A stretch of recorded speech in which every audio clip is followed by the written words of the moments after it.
Okay, Assalamualaikum and very good morning. So this will be our final meeting lah. And kita ada 2 topik nak go through. So hopefully kita boleh cram both today. And in terms of sequence, maybe I guna ni numbering lama but ikutkan the next topic would be capital budgeting and then last kali topic 11 baru mathematics of finance. Okay, but I will bring the mathematics of finance first. Okay, ni I akan talk about maybe about half an hour macam tu. Okay, maknanya by 9 kita akan habiskan mathematics of finance. And then kita akan go through the capital budgeting. Okay, satu lagi topik yang agak penting lah kat sini. Okay, so let's go to mathematics of finance dulu. Okay, ataupun the present value of money. Okay.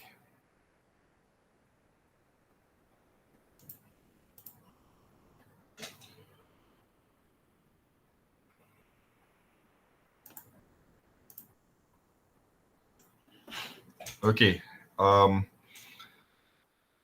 jarang sebenarnya question related to ataupun specifically about mathematics of finance before, tapi this concept is very important when we want to do the capital budgeting later. So that's why I bring this first, sebab this concept will be applied in our capital budgeting punya topic.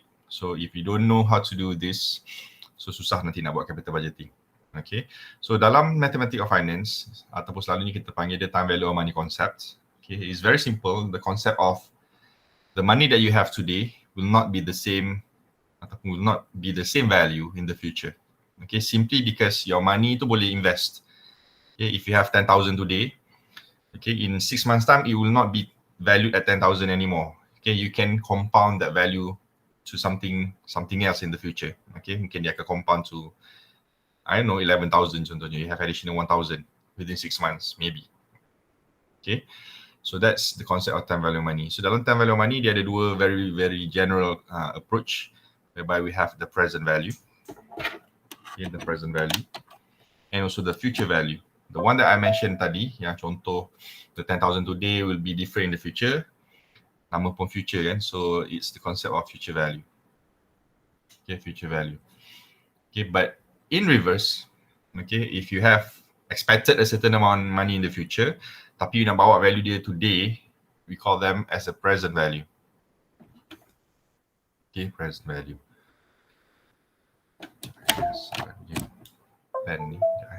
Okay. Anyway, as I mentioned tadi, the concept of the value of the money will be different at different point of time. Okay, so I just give you a brief idea. So kalau kita ada timeline macam ni, so this is to day 0. So if you have a certain amount of money, katakan 10,000 tadi, okay, and you want to know what will be the value in the future, kita akan compoundkan value ni ke depan. Okay, so this is the future value concept. Okay, so kalau reverse, you are expected to receive, let's say, duit dalam masa 2 tahun akan datang. Okay, and value dia 20,000, katakan. And you want to know what will be the value today. Okay, and kita akan discount value ni. Okay, so this is the concept of present value. Okay, very simple je. So dia reverse from one to another. Give me 1 second, I dengar macam ada. Okay.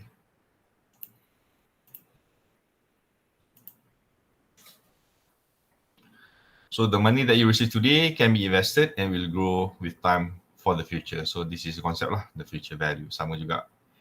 If you are promised to receive a certain amount of money in the future, you kena bawa value dia today. Okay, why we need to know this basically? Okay, so ada banyak reason lah among others. For example, for investment purposes especially. Okay, especially in investment kita guna present value.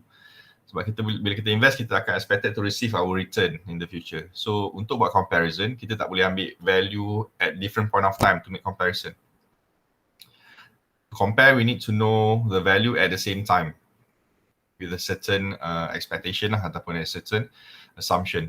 So therefore, the present value ataupun even the future value can be used to bring all the values to the same point, so that bila nak buat decision, kita boleh buat decision dari segi decision tu lagi correct lah. Okay.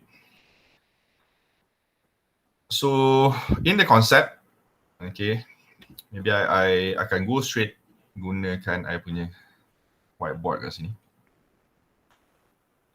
to explain everything in one go macam tu. Okay, so as I said tadi, kita ada dua future and present value. So we start with future value dulu. Okay, so future value, in fact for both future and present value, kita akan start number one with a single payment.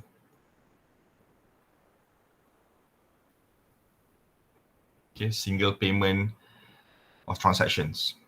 Okay, maknanya kalau kita deposit, the deposit happen one time saja. Okay, it's not multiple. So again, I'm gonna use the timeline macam ni. Okay, tekan this is today. The deposit RM10,000. Okay, and we want to know in 5 years time, what will be the value.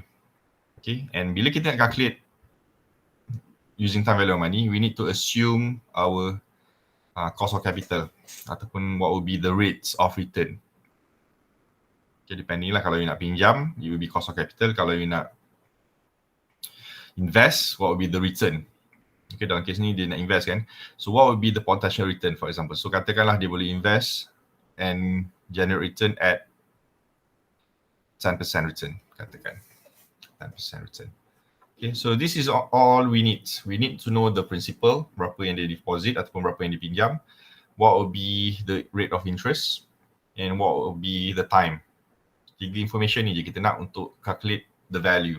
Okay, tak kira lah future atau present. We need to know these three information. So how to solve this simple illustration? Okay, I repeat. They deposit RM10,000 at 10% for 5 years. Okay. So dalam konsep time value of money, we need to have, sebenarnya macam-macam cara kita boleh guna. We can use the calculators. Okay, tapi dalam case ni, I will teach you how to use the table. Okay. So kalau dalam final exam sebelum ni, kalau you buka final exam punya question dekat at the very back ada appendix kat belakang tu, dia akan provide you with the present value tables, present and future value tables. So dia ada 4 table. Okay, 2 for futures, 2 for presents. Okay, so kita akan gunakan satu-satu sebab setiap satu ni, table ni, obviously the values are different.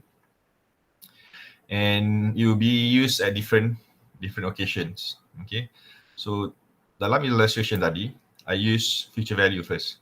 Okay, this is for future value. So to solve this equation tadi saya cakap, kita boleh gunakan simple formula. Okay, formula dia adalah FV, stands for future value, equals to, I use the word amount. This is amount ataupun sometimes dalam buku dia guna payments. Okay, so amount or payment ni refers to the deposit values ataupun the principal. Okay, so principal ni can be amount yang you deposit ataupun amount borrowed.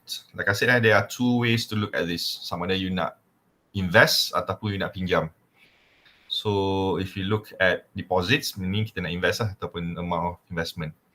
Or if we borrow the money, that will be amount of kita punya loan lah contohnya. So both kita boleh letak dia under amount. And this amount need to be multiplied with, since this is future value, so kita akan refer to future value interest factor. So FVIF ni adalah referring to the table. Okay, as I said, we have 4 tables tadi kan. So one of the table named future value interest factor ataupun in short FVIF. Okay, future value interest factor. So dalam bracket tadi is actually ask us to refer to this table FVIF. Okay. Okay, FVIF. Bila future value, kita guna FVIF. Kejap lagi kalau kita guna present value, it will be PVIF. Okay, tak apa, later kita tengok yang PVIF. And bila kita dah tahu kita akan refer to FVIF, so we need to know 2 things. Okay, kalau you tengok dalam table ni tadi, we have two information, yang horizontal dengan vertical ni. In the horizontal, we have the interest rates, and the vertical ni we have the period. Okay, the time. So these two information will be used so that we can cross-reference, okay, between the two information, dan kita pinpoint lah kat mana satu interest factor that we will use. So based on this question tadi, the rate of interest is 10%, so I'm going to put 10% kat sini. And for how long? For 5 years. Okay, soalan kata for 5 years. Okay, so therefore this would be our point of reference. Refer to FVIF table, which 2 points ada 10% and 5 years. So we go back to the table, cari 10%. Okay, this is the 10%. Okay, and we cross-reference with 5 years. So 5 years yang dekat belah kiri ni, you cross-reference dua-dua ni. So 10% dengan 5 years. So kita dapat ni value dia, 1.6105. Okay, so this is the interest factor that we will use in our bracket tadi, 1.6105. Dalam bracket ni value dia 1.6105.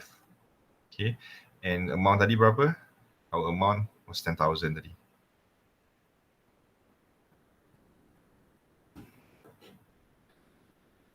Okay, so simply take your calculators, 10,000. Calculator pun tak apa ni sebenarnya. So the value is 16,105. Okay, so this would be our future value. Okay, so we deposit 10,000 ringgit today, okay, with the returns of 10% every year. Okay, dengan assumption duit tu kita tak withdraw, we just keep that 10,000, keep on compounding for 5 years. Okay, at the end of 5 years, okay, our account will have 16,105 ringgit. So we have additional 6,000, 6,105. So 6,105 tu is our interest lah ataupun our profits. Okay, the capital was 10,000 ringgit. Okay, so that's how we calculate future value. Okay, very straightforward. Ada soalan tak so far? Okay, so this is based on future value concepts. So saya soalan tu. Boleh. Table ni dekat luar pun guna ke? Macam is it? Luar. Apa nak cakap? This is basically widely used. Tapi in practical, katakanlah kerja, so selalunya kita tak guna lah table ni, because kalau you have financial calculators contohnya, you can use financial calculators kalau you ada. Tapi before we use the calculators ataupun the Excel even, the mechanics tu you kena faham the concept dia. So the concept dia adalah menggunakan compounding method macam ni. Okay, kalau sebelum ni masa final exam, memang you have to rely heavily on this table lah. Okay. Thank you. Sir nak tanya. Ya. This one kan dia akan masuk dalam test ke? Sorry, tak dengar. Apa dia? Yang ni akan masuk dalam test ke? Ya, akan masuk dalam test. Adalah maybe 1 or 2 questions, simple question je. Okay. Alright. Thank you, sir. Okay. Assalamualaikum, sir. Salam. This one memang confirm in years ataupun Ni compound interest. Depend on the question, convert daripada month to years. Depends on the question. Ni just illustration je. So the combination ni obviously will be different, depends on question lah. Oh, okay. Which mean, for example, there will be 5 years or contoh 3.5 tahun macam tu akan ada. Kalau 3.5 tahun tu maybe dalam kalau ikutkan kita boleh calculate. Tapi for me kalau I buat soalan, sebab kalau guna table ni I akan bagi number yang genap, genap tadi lah. Okay. Unless I ask you to find you the time ni. Okay. By the way, kalau you tengok mathematically, okay, tak semestinya dia tanya future value, tak semestinya. Okay. If the question give you already the future value together with the amount, tapi soalan suruh cari interest rate, boleh je. Kejap lagi contoh ada, I can show you how. Okay, tapi mathematically it's possible if they ask you to find different thing lah dalam ni. Alright. So the opposite of future value, okay, the opposite of future value is the present value yang I cakap tadi. Okay, the present value. Okay, and the present value works inverse ataupun terbalik daripada future value lah. Okay, again, we're going to have single payment juga for present value. Okay, as I recap, the single payment here refers to transaction yang berlaku sekali je. Macam contoh tadi, deposit RM10,000 today, one time. Dia bukan RM10,000 setiap bulan ataupun RM10,000 setiap tahun, no. The happen transaction tu sekali je. So for the present value, now we are in reverse. Okay, contohnya 3 tahun lah kat sini. We are expected to receive 20,000 tadi, contoh, within 3 years time. Ataupun at the end of the third year, kita akan receive RM20,000. And I want to know what will be the value today. Okay, so ni konsep dia kita panggil discounting. Okay, kalau tadi ni compounding ya. Duit ke depan ni kita panggil compounding, compound interest. Okay, ni kita panggil discounting. Okay. Ni compound. UND, compound. This is discount. Konsep dia.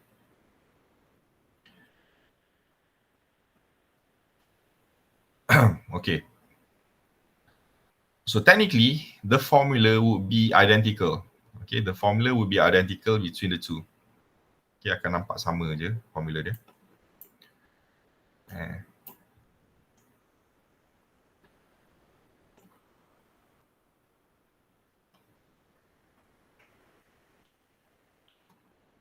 Okay, so instead of FB, sebab kita nak cari present value so it will be PV instead, PV. Tapi dia punya the rest of information ni it will be identical. Okay, maksudnya it will be amount juga. Cuma reference dia would be, since we are looking for PV, present value, so we're going to refer to PVIF. Okay, patutnya letak formula dia KN. Sama juga macam tadi, sepatutnya letak the information first, baru letak the figures. Okay, so technically yang tadi pun FVIF, KN. Okay, K refers to the interest rates, N to refer to the time. Okay, so based on this information, they are expected to receive 20,000. So 20,000 will be the amount. And I'm going to multiply with PVIF. K will be, I tak interest rate katakanlah this one at 7%. Katakan 7%. Okay, so kita refer to 7% and 3 years. Okay, 7% and 3 years. Okay, this is the rate and this is the time. So therefore, we're going to refer to PVIF table now at 7%, 3 years. So we go back to the table. So jangan guna FVIF tadi This is our A1 table ni tadi is for future value. So we are doing present value now. So cari table yang lain. Tengok title dia. Okay, and as you can see here, table A3, nama dia present value interest factor. And in short, PVIF. Okay, so this is the table we're going to use for the second example. And the rate was 7%. Okay, tengok kat atas ni 7% and 3 years. Okay, tahun ketiga. So 7% 3 years would be this one. Okay, 0.8163. Okay, again, we're going to use that figure terus, 0.8163. Okay. So still, kita akan multiply So you jangan tengok present value, kita kena divide kot kalau tadi multiply. No, kita akan multiply directly. Okay, as you can see, when the present value, the value is less than 1. Ini tadi above and more than 1, here less than 1. So it indicates that the value akan reduced. Okay, the very basic concept of time value of money, when we do future value, the value will increase. When we do present value, the value will decrease. Okay, that's the very basic concept of time value of money. Right, so as you can see here, 20,000 multiply directly with 0.8163. So our value of the money today is just 16,326. Okay, so this will be the value of our money in the future. Sir, sorry nak tanya. Ya, boleh. Compound dengan discount tu berbeza Compound tu moving forward, maknanya compound tu kita compounding on money, maknanya duit tu bertambah. Okay. Macam tu dia lah. Contohnya kita deposit 10,000. So dalam masa 5 tahun kalau kita invest in a return of 10%, takkan duit kita 10,000 juga kan. Dia akan compound, dia akan bertambah setiap tahun. Whereas discount ni, duit dia yang kita akan expect to receive 20,000 in the future. Okay, so selalunya present value ni kalau nak senang nampak, kita compare two things lah. Contohnya, you ada dua options to receive a certain amount of money today, cash, ataupun you are expected to receive a certain amount of money in the future. Dia ada dua option contohnya lah. Okay, what will be the best option antara dua? Okay, so bila ada dua points of reference, so kita kena bawa salah satu duit tu sama ada forward ataupun reverse. So nak bawa reverse, kita panggil the discount method. Okay, so tu je lah beza dia, compound dengan discount. Okay, thank you sir. Okay. Okay, so this would be the basic concept of time value of money. Okay, future dengan present. Okay, and both example ni I gunakan for single payments. Okay, for single payment. Okay, next, kita ada multiple payments. Okay, multiple payment. So apa maksud multiple payment? Transaction berlaku lebih daripada sekali. Okay, I bagi satu contoh je lah. Maknanya I tunjuk contoh for future value je. So present value tu, you know, it will be the same concept, same approach, cuma guna different table je. So katakanlah now, you deposit 10,000 hari ni. Okay, tapi dalam masa 2 tahun, you akan deposit another 5,000. Okay, ada dua transaction sekarang ni. Okay, sekarang deposit 10,000 and then in 2 years time, you deposit another 5,000. What will be your value of money dalam masa 5 tahun? Okay, sama macam soalan pertama, but I add second deposit here. Okay, katakan juga both the return is at 10%. Okay, so this is multiple transaction. This is for multiple multiple transactions. So what will be our approach? So untuk soalan macam ni, maknanya kita kena calculate two stream. Stream yang pertama adalah yang 10,000 ni. The 10,000, what will be the value in 5 years time? Second, what will be this 5,000 valued at 5 years time? Okay, so ada dua stream. So at the end, kita akan combine lah the value. So meaning stream yang pertama is for this 10,000, future value of this 10,000. Okay, since kita dah calculate 10,000 tadi I can recycle the information je sebab rate dia sama 10%, 5 years.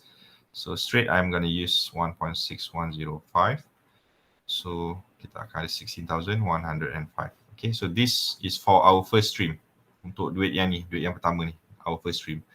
So for our second stream, kita kena calculate separately. So for our second stream, the future value will be 5,000. Okay, tapi tak boleh guna value yang ni because this is for 5 years. Okay, so our future value interest factor will be still at 10%, but the end tu, okay, time dia tu is for this period saja, between year 2 until year 5. So berapa tahun ni difference dia? Untuk soalan 2 to 5. So end dia adalah 3 years. Okay, kalau yang 10,000 tadi, the end is 5 years kan?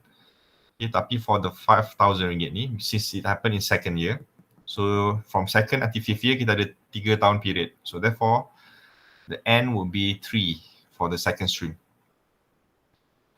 Okay, so therefore, kita akan tengok dalam table FVIF at 10%, 3 years.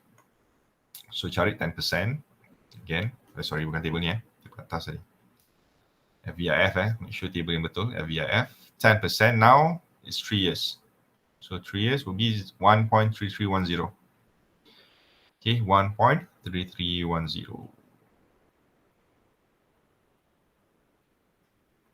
Okay, still 5,000. So sama juga konsep dia, just multiply 5,000 with the interest factor 1.331. So we have 6.655. Okay, 6,655. This will be the value for the second stream. Okay, yang untuk duit 5,000 ni. So what will be the total combined? So total dia simply add je lah 16,105 plus 6,655.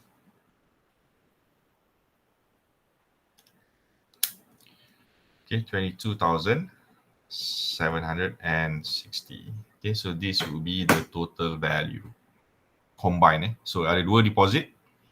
So kita ada dua stream lah. So kalau soalan tu letak 3 kali deposit, then you kena calculate one by one, depending on N tu berapa tahun. Okay. Nearer to the maturity, makin sikit lah kita punya N. Okay, macam ni tadi lah. Kalau original 5 years, now only left with 3 years. And so on kalau dia ada deposit tahun keempat contohnya. So the N tu tinggal 1 tahun lah. Okay. So the lower dia punya N, okay, the lower the N macam you tengok kat sini, the lower the value. So the further dia punya tahun tu lagi besar value dia. Okay, because they're compounding. Okay, the values are compounding. Okay, so this is for multiple transactions. Okay. Now, kita nak pergi satu lagi, kita dah guna dua table in fact. Kita ada future value and present value. Now, to help you to calculate multiple transactions, okay, bayangkan macam ni ada 10,000, 5,000, kita kena calculate one by one macam ni lah. But there are some cases, the value of deposit ataupun value of installments tu will be the same every time. Okay, dia punya value tu sama setiap tahun. If that's the case, there are tables to help us with that. Okay, dia ada table yang boleh membantu lah. And that approach ataupun that concept is called annuity.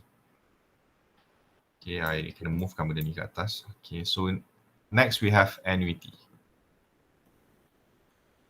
So what does it mean by annuity? Annuity bermaksud nilai deposit ataupun nilai transaction that equals, okay, equals every time. And dia punya duration, dia punya period pun consistent. Okay, contoh paling senang, installment lah, you bayar kereta you 10,000 1,000 every month. Contoh, that's a concept of annuity. Okay, you bayar rumah, loan rumah, berapa? I don't know. 20,000 per year contohnya. Right, 24,000 per year. Okay, so tu semua contoh annuity. So kalau lah ada annuity 5 tahun contohnya RM10,000 for 5 years, kita boleh calculate satu-satu macam ni. So maknanya RM10,000 ada N 5 tahun. Lepas tu next year, the next year, the following year, cari lagi 10,000. Now N dia tinggal 4 and then so on sampailah yang terakhir. You can do that. Okay, but there are faster way to do it. Kalau dia masuk dalam kategori annuity. Okay, RM10,000 annually. Okay, deposit at 10% juga for 5 years. Okay, what will be the value? Okay, instead of I guna timeline macam ni, okay, I guna information yang sama. Okay, I deposit 10,000 tetapi instead of one off, I deposit every year, annually. Okay, so I deposit 10,000 every year, annually. At what rate? At 10% juga. For how long? For 5 years juga. Sama macam soalan yang pertama tadi. So what will be our values at the end? And now we are using annuity. Okay, because like I said, the deposit berlaku more than one time. And more than one time tu pula mesti consistent in values, consistent in period. Okay, contoh dalam case ni annually. So consistent period can be annually, can be monthly, can be quarterly, as long as it's consistent, right? So dalam case ni, the formula, again, you will see something identical macam formula yang atas. Cuma now we are using future value sebab kita nak cari what will be the value in the future. Okay. So still ada future value, but now I tambah letter A. A refers to annuity. FVA annuity, right? And the rest of the information is actually, like I said, pretty much identical. So kita still ada amounts, right? And since we are using FVA, so the table akan jadi FVIF A, ada annuity kat sini. right? And K and N. Okay, so dia punya template of formula tu sama je for all time value of money in fact. Present value, future value, the template is the same. Okay, cuma the reference will be different depending on what item you want to find. Present value ke, future value or future value annuity ke, present value annuity ke. Okay, yang dalam bracket ni hanya ubah is the table of reference. Okay, the rest of item sama je, amount. Walaupun 10,000 untuk 5 tahun ni, jangan letak 50,000 kat sini. You just put 10,000 je. Okay, still the basic value. So again, we kena tengok dalam table. So the amount still 10,000, but now the table is FVIFA. So we go back to the tables kat belakang ni and make sure refer to the correct one. Okay, it's not FVIF because we are doing annuity. Remember annuity. So we have this table, table A2 ni, future value interest factor, annuity ataupun FVIFA. Okay, with the 10% and 5 years, you can see the value is very different dengan yang first tadi. Okay, it's 6.1051. Okay, 10%, 5 years, 6.1051.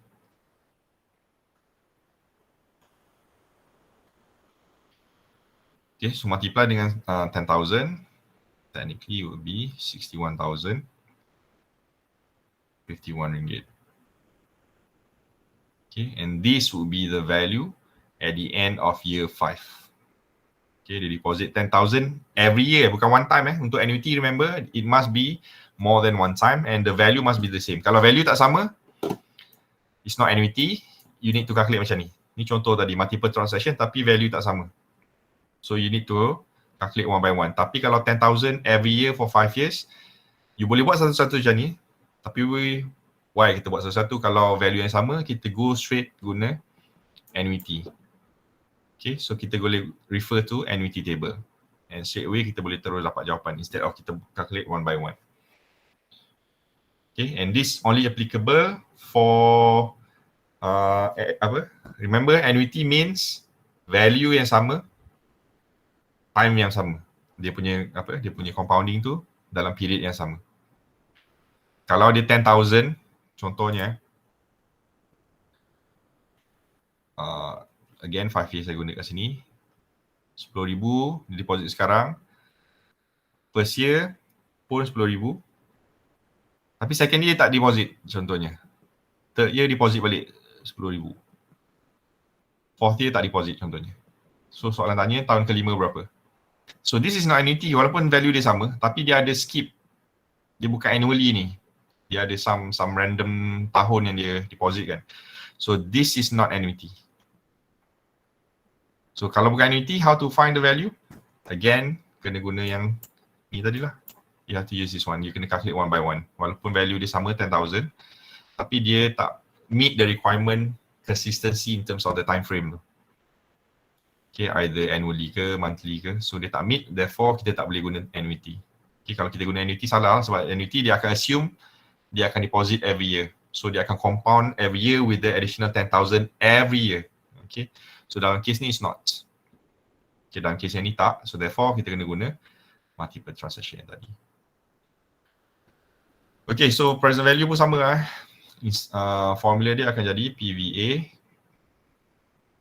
amount PVIFA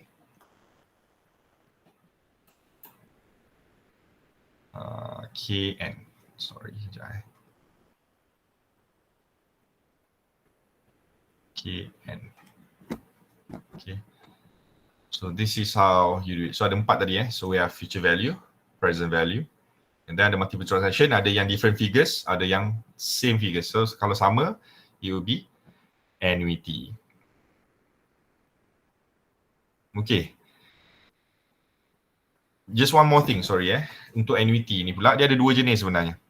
Okay, so the one yang kita buat ni is just what we call as normal annuity ataupun ordinary annuity, whereby the compounding tu berlaku dekat ujung. Okay, kalau dia tengok dalam notes nanti, there are 2 types of annuity. So tadi ada tunjuk, nanti check balik dalam notes ni. Ada annuity, so there are 2 types. Yang the one I explained tadi is based on ordinary. based on ordinary annuity. But there are sometimes that the compounding annuity tu berlaku at the beginning macam ni. Okay, cash flow dia happen at the beginning. Okay, instead of at the end. So yang I tunjuk tadi dia berlaku at the end macam ni kan, soalan tanya dekat ujung. Tapi for annuity due dia berlaku dekat depan. So what will be the difference? Kita kena alter. Okay, we need to alter the formula a bit. Okay, so contohnya kalau FVA, future value annuity, I akan tambah the word D kat sini. Referring to due. Referring to annuity due. So what does it mean by annuity due? Again, macam mana nak difference between the two? The compounding tu dia akan mention sama ada dia berlaku at the beginning or not. Itu je. So you need to find the word, you need to find the terms.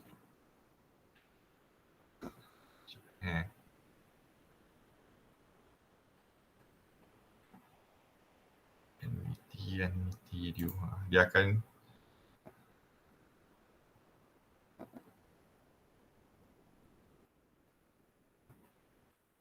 use the word beginning.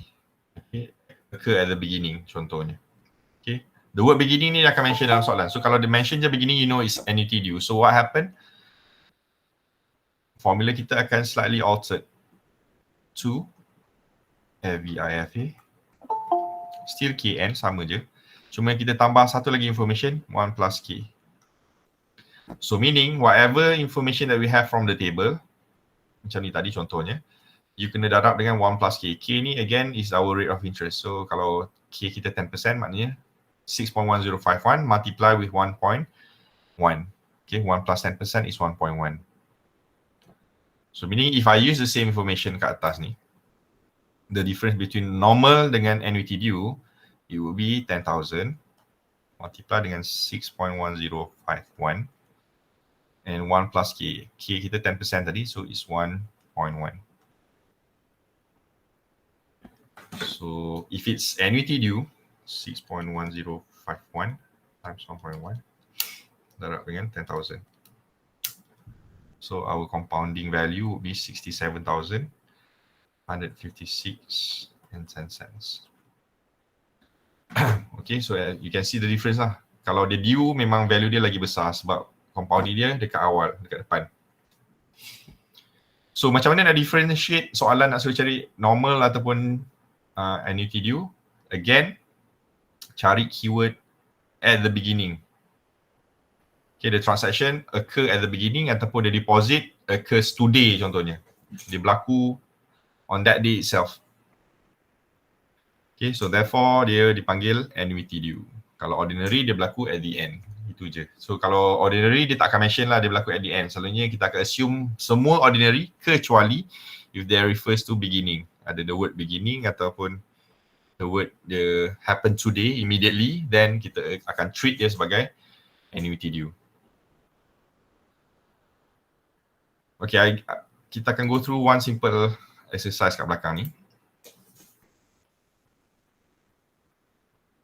Alright, so yang tadi tu just a simple illustration yang agak direct macam mana kira, tapi dalam soalan selalunya dia akan bagi you macam case study macam ni.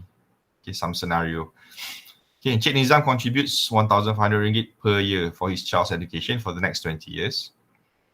And the bank will pay 10% compound interest. So how much money will be saved? Okay, untuk menjawab soalan-soalan berkaitan time value of money, first things first, kita kena tahu soalan tu adakah bertanya ataupun dia give information about future or present value. So that's your first question. Kena tanya, kena cari information tu nak suruh kita cari future value or present value, ataupun sometimes dia bagi you information about future ataupun present value. So in this question, as you can see here, soalan very direct tanya how much money will be saved. Will be. Okay, so will meaning future value. Okay, soalan tanya how much money will be saved. So technically the question asks us to find future value. Okay, so that's our first hint. So soalan ni kena guna future value. So second, sama ada it's single payment ataupun multiple. Okay, so again, you kena cari keywords lah. So dia kata kat sini, Cik Nizam contribute RM1,500 per year. So this menunjukkan dia berlaku lebih daripada sekali. It's not one off. 1,500 sekali and then tunggu 5 tahun. No. Dia akan deposit 1,500 per year setiap tahun. So this is consistent, so we can treat this as annuity. So when we combine, kita ada future value and annuity. So therefore we know lah, kita kena cari future value annuity. Okay, so this first question kita akan guna FVA, future value annuity. So future value annuity, dia akan transact RM1,500 every year.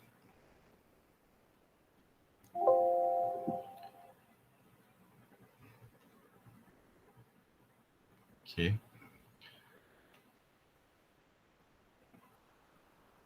And FVI, FV label. The K is 10%. And end it 20 years. So 1,005 refer to FVI, FV label. 10% and 20 years. Okay, FVI, FV 10%, 20 years. So 20 years kat sini. Be here. Okay, 57.275.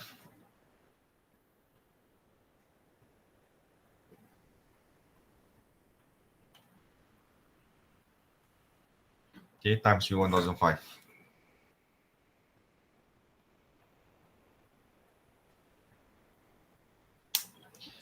So we have $85,912.50. So this would be the amount of money saved after 20 years. They deposit 1,500 per year. Okay, and after 20 years, Encik Nizam will have RM85,900 in his account. Okay, so that's how we solve lah. So first, tengok soalan tanya ataupun bagi information related to future or present. Second, determine whether it's one-off ataupun multiple. So kalau multiple tu pun you kena check lah whether it's annuity ataupun different cash flows. Right? So quickly maybe I nak tunjuk contoh kalau soalan suruh cari bukan about future value ataupun present value. Instead, untuk soalan nombor 2 ni, soalan tanya what will be the interest rate. So therefore, soalan suruh cari K. What will be the K dalam case ni? Alright, so the question asks us ataupun give us information about you borrowed 193,000. Okay, so ni amount borrowed. And your installment payment is 24,000. So we know this is our amount ataupun our payment tadi. 24,000 per year again. So again, per year refers to annuity. We know this is an annuity question. For the next 15 years, so this is our N. So K yang tak ada. So kalau kita tengok kita punya template ni, kita ada future ataupun present value. So dalam case ni annuity kan. And we need to know the amount. Amount dia dah bagi 24,000. So kita ada satu value ni 193. So what is 193? So 193 ni adalah dekat depan ni, either future ataupun present value. Kita kena determine kejap lagi. And we don't know the rate but we know the time. So K ni yang missing. So the rest of information given. So dalam case ni 193 ni is either future ataupun present value. So the question is, what is this? 193 ni future ke present? Present. Yeah. So this is a present value sebab this is amount borrowed. Okay, this is amount borrowed. Kalau amount yang you kena bayar, that's future value. So amount borrowed is 193 present value and this is annuity. Okay, so technically our formula will be PVA. So this is the one we use. Okay, cuma dalam case ni PVA ni kita tak perlu cari, PVA diberi. So letak kat atas ni sebab tak muat. So it's 193 456 80 cents. Okay, equals to the installment would be 24,000. Okay, so since this is PVA so kita akan refer to PVIFA. PVIFA dia K tak tahu berapa tapi N dia adalah 15 years. Okay, so mathematically kita kena solve lah. Okay, 193,456.80 cents equals to 24,000 darab dengan darab dengan PVIFA, K and sen. So untuk solve mathematically, sebab ni darab kan, so you bawa ke sini, dia akan divide, right? So 193,456.80 cents you divide dengan 24,000. 193,456.80 cents divided by 24,000. Kita ada 8.0607. Okay, so PVIFA, kita tak tahu K, but N is 15 years. So this would be our, lepas kita solve lah yang atas ni, we bring this 24,000 to this side, so we divide, kita dapat 8.0607. So now, remember this is dalam bracket. Dalam bracket, selalunya kita tak perlu calculate, kita refer to the table je. So refer to PVIFA, tengok, kita tak tahu K, but we know N dia 15. Okay, so go back to PVIFA. Okay, ni PVIFA. K kita tak tahu, yang atas ni kita tak tahu, but N we know is 15 years. Okay, this is the 15 years. And we know tadi our interest factor is 8.0607. So browse through dalam ni, cari ada tak 8.0607. Okay, dalam case ni ada. 80607. Okay, so N 15, so technically our K will be 9%. Okay, 9%. So the answer straight away,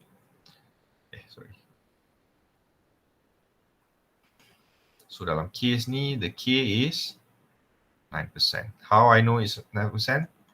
Refer to the table. Okay, we refer to the table with 8.067, 15 years. Okay, so dalam soalan ni, tadi kita dapat direct at 9%.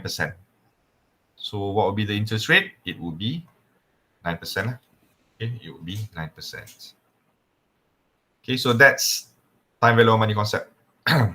Okay, so I recap for the very final time ni.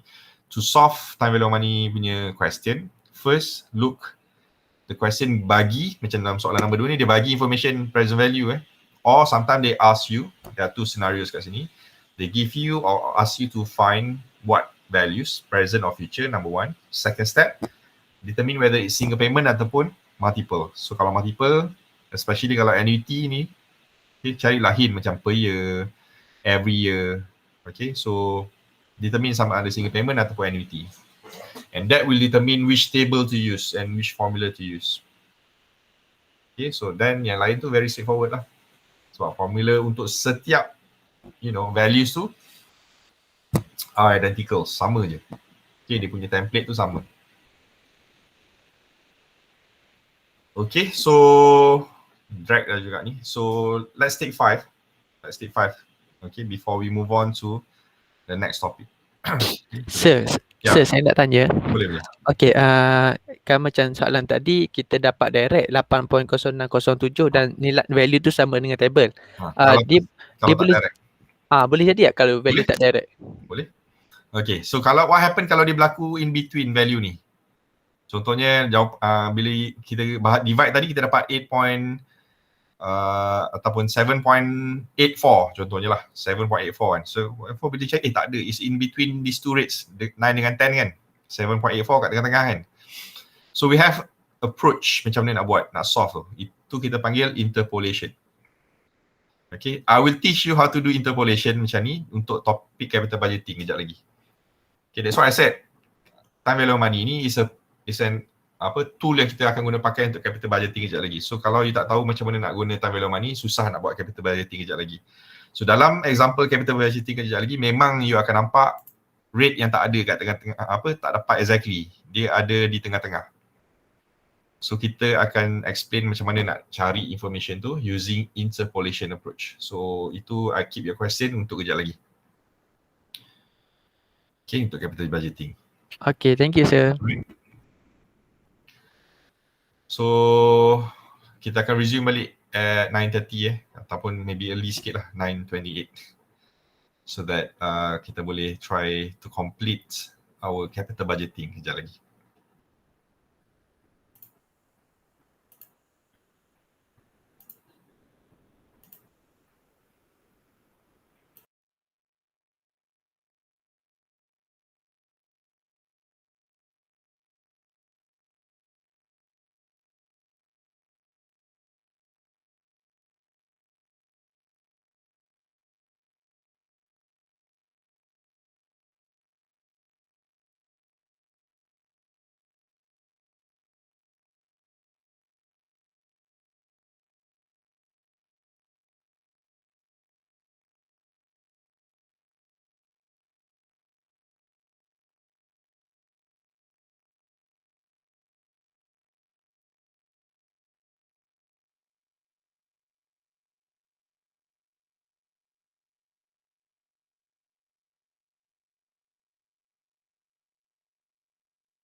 Okay. Let's move on to the final topic. Okay, dulu topic 12 but now I think it's topic 10. Okay, so yang tadi tu memang dia remain dekat topic 11. So sepatutnya memang Mathematics of Finance tu dulu baru buat capital budgeting, but I don't know the sequence, they just bring capital budgeting forward je. Okay, so dulu ada 12 topik. Dia dah remove one topic. In fact dah lama cuma tak tukar-tukar slide. They remove one topic and this should be the final one dulu. Okay, but yeah, doesn't matter. So what is capital budgeting? So capital budgeting is basically a tool. Okay, a tool. Check the recording, I tak pause kan. Okay. It's a tool used in finance to make decision related to large capital investment. Okay. So what are capital investment? Investment yang melibatkan value yang besar. Okay, either involved in new projects, contohnya, ataupun to purchase new asset, contohnya. Okay, so before we engage ourselves with this new project ataupun to purchase new assets yang very expensive ni, we need to determine whether this investment would be worth it ataupun tak. Okay, is it worthwhile to invest or not? Okay, sebab melibatkan value yang besar, capital yang besar, so therefore kita kena buat decision yang betul supaya kita tak rugilah dengan investment kita. Right? So this capital budgeting will assist us to make decisions. Okay. So that's basically capital budgeting in a whole process lah. So itu definition dia dengan why it's really important, sebab dia melibatkan value yang besar, kita tak nak buat decision yang salah. Okay, because for this new project dengan purchase of new assets, kita akan assume, okay, this investment yang kita akan buat ni akan generate income. Okay, and that income generation punya value tu kita akan take into account will be our cash flows. And from that, kita akan determine whether the income tu cukup tak nak cover the cost. In short, macam tu je sebenarnya capital budgeting. The income that we generate, is it sufficient to cover the cost or not? Is it profitable or not, our investment? As simple as that. So later you akan tengok what will be the techniques, and before kita tengok techniques, what are the types of project yang ada. Okay, this one I dah mention tadi. Why it's important. Okay. Important in terms of the types of project. So like I said, kita ada dua jenis tadi. Kita ada invest in new assets ataupun to pursue in a new projects. So in projects, we have two types. We have mutually exclusive dengan independent. So to differentiate between the two, mutually exclusive, you refer to this word exclusive, bermaksud you akan pilih satu je. Okay, so in definition, it means a set of project yang perform essentially the same task. So maksudnya kat sini, you ada dua project dalam tangan. Ada project A dengan project B. You nak consider between project A and project B. So when we talk about exclusive project, mutually exclusive, it means project A and project B are exactly the same. Okay, they will perform the same task. So therefore, maybe because of, you know, the constraints that you have, you hanya boleh pilih salah satu je. Okay, so meaning mutually exclusive, choose only one project. Okay, your decision, choose only one project, because you accept one, you need to reject the other one. Okay, so remember the word exclusive, maksud you hanya pilih satu je. So therefore, if you are considering more than one projects, so bila you buat your capital budgeting, you just choose one. Okay, but for independent project, so words independent menunjukkan dia perform different tasks. Dia tak ada related from one project with another, unrelated. So therefore, okay, in terms of decision, you may choose more than one project. More than one. You can, dengan syarat the result indicates both are profitable lah contohnya. So again, you ada project A, project B, but this time around, this is independent. Okay, project A dengan project B unrelated. So therefore, if you accept one, tak semestinya you need to reject the other one. Bukan rejection of one Ni patutnya accepted. Acceptance of one. Ni patutnya still acceptance. Okay, you accept one doesn't mean you need to reject the others. Okay, maksudnya kat sini, in short, you can choose more than one. So maknanya kalau dua-dua project profitable, so you just choose both. Okay, tapi kalau mutual exclusive tadi, walaupun both profitable, still you kena pilih yang the best saja. Yang mana lagi bagus daripada satu lagi. Kalau mutually exclusive you can choose only one. Tapi kalau independent, you can choose only one. You can choose more than one kalau independent.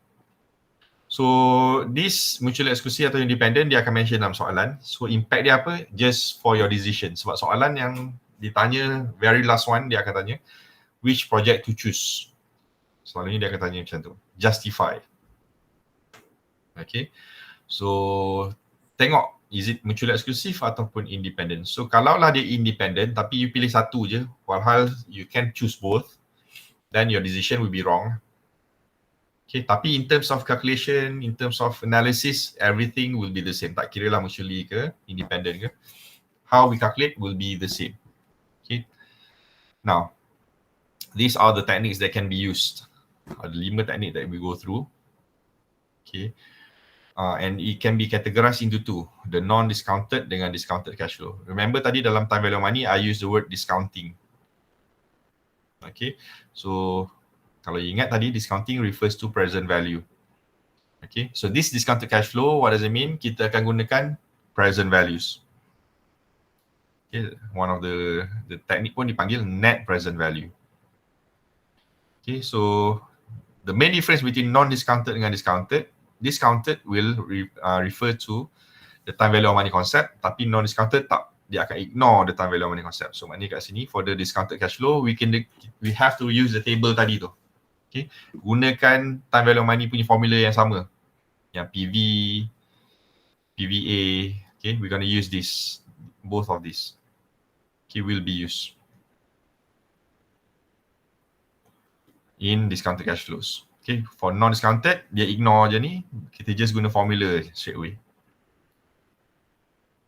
Okay, so let's go through one by one. Okay, but between the two, obviously the discounted cash flow is dari segi decision making lagi higher weight. Okay, weight dia lagi besar. Maknanya decision tu lagi strong kalau you guna discounted cash flow. So out of these 5, okay, I go straight away lah. Out of these 5, yang paling commonly used when we want to decide, okay, in terms of our final decision, kita akan gunakan ni. This will be our very important technique, net present value. Okay, net present value ni yang akan diguna. Ataupun semua sebenarnya depends on question, tapi in terms of decision we're going to use net present value. Okay, we're going to use net present value first maknanya. Anyway, kita tengok one by one So first kita tengok payback period. Untuk soalan ni kita akan gunakan table yang ni untuk all 5 techniques. All 5 techniques kita akan gunakan soalan yang sama. Okay, so I skip tadi payback period, tapi tengok soalan dia. We have project A versus project B with 3 years cash flows. Project A ada cash flow dia expected 2,000 every year. And project B, you can see is different every time. So again, kalau you remember dalam time value of money tadi, when we have same values every year pula tu, this is annuity. Okay, project A is annuity punya cash flow. Cash flow dia sama setiap tahun. Yang ni tak lah. This is what we call as uneven. Okay, this is uneven cash flows. Cash flow dia tak sama setiap tahun. So what's the implication between annuity dengan uneven? Some techniques akan ada different formula. Some bukan semua. Some techniques will have different formula to calculate between annuity dengan uneven. Okay, total inflow ni basically the total of the cash flows lah. Okay, most of the questions sebenarnya tak bagi dia tak bagi ni. Tapi dalam soalan ni dia letak 6,000, 6,005. And we have the outlay. What is outlay? Outlay is the cost of the project. Okay, project A cost dia 4,000, sama je kan project B, the cost will be 4,000. Okay, so now let's look at the first method This is first method. It's known as payback period ataupun PP in short. So basically, what does it mean by payback period? This is break even. How fast, okay, how fast the investment will be go back to the break even. Maknanya, yalah, kalau you invest tadi 4,000, berapa lama nak recover that 4,000 back to recover the initial cost. So since we have annuity versus uneven tadi, untuk payback period, we have two different formulas. Okay, the simple one would be, ataupun the simpler one would be annuity. Okay, annuity whereby the formula is initial outlay divided by annual cash inflows. Okay, IO, initial outlay divided by annual cash inflows. So untuk project A tadi, sebab dia annuity kan, the outlay is 4,000. Okay, and the cash flow is 2,000 every year. So technically, kalau project A is just 4,000 divided by 2,000. So 2 years. So simple nak nampak. Tahun pertama dia recover 2,000, tahun kedua exactly 4,000. So dalam tempoh 2 tahun dia boleh recover this 4,000 ringgit balik. So how long, how fast the payback period? It's 2 years untuk project A. Okay, for project A is 2 years. But for project B, since this is uneven, kita tak boleh lah ambil terus 4,000 nak divide dengan 1,500, tak boleh sebab every year lain kan. So therefore, to solve project B, we have slightly different formula yang bawah ni. Okay, this is only for uneven. So the formula is year minus 1. Okay, year minus 1 plus, again, IO, initial outlay, minus accumulated cash flow before year. Okay, divide by cash flow in year. So I will explain what is year sebab setiap satu area ni ada year.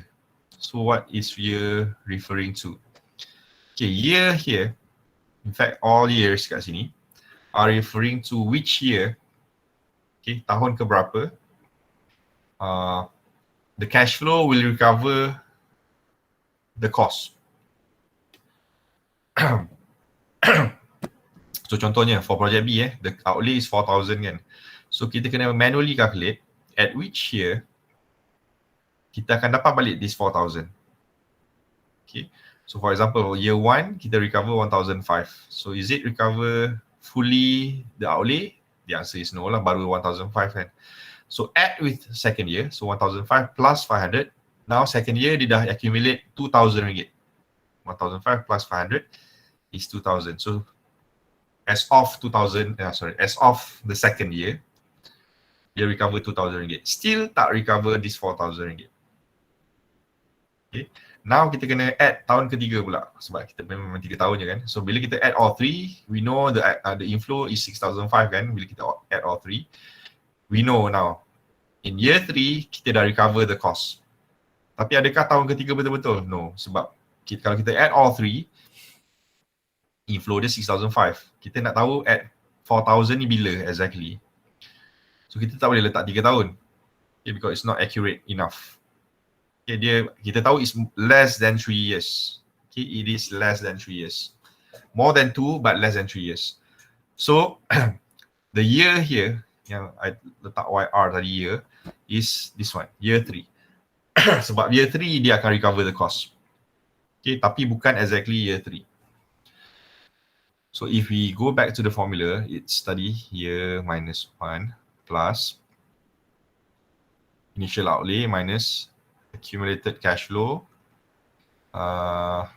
before year divide by cash flow for the year. Okay, ni formula dia tadi. Yang ni cash flow before dengan cash flow in year. So year tadi refer to year 3. Okay, just nak remind you, tak semestinya dia berlaku tahun terakhir. Dalam kes ni dia berlaku tahun ketiga, which is the final year kan. It's not necessary will be the final year. So you kena manually calculate setiap tahun. Kalau kebetulan 1,005, tiba-tiba tahun kedua dah cukup 4,500 katakan. You dapat lebih daripada 4,000 kan, tahun kedua. So year akan jadi year 2 lah. Okay, but for this case, the 4,000 recovered, you know, in year 3. before year 3 instead. So kita letak 3 ni kat sini, year ni you tukar dengan tahun 3. Okay, 3 minus 1. Okay, year ni I define ni tadi 3 plus the IO initial outlay is RM4,000 and accumulated cash flow before year 3. So before year 3 bermaksud year 2 lah. So accumulated cash flow, nilai terkumpul sebelum tahun ketiga, before year 3. So sebelum tahun ketiga, nilai terkumpul 2 tahun lah, 2 tahun pertama. So nilai terkumpul for the first 2 years is RM2,000. Okay, 1,005 plus 500, 2,000 tadi kan. So the accumulated value before year 3 is 2,000. And divide by accumulated in year 3. Cash flow for year 3 is 4,005.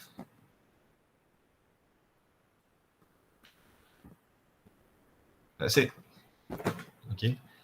4,000 minus 2,000 divided by 4,005 plus 2. So we have 2.44. Yes. Okay, 2.44 years. Right? So that's how we find the payback period for project B for uneven. So untuk uneven, I recap, year tadi dalam formula year ni semua, year refers to which year they will recover the cost. Okay, you need to accumulate until the initial investment is recovered.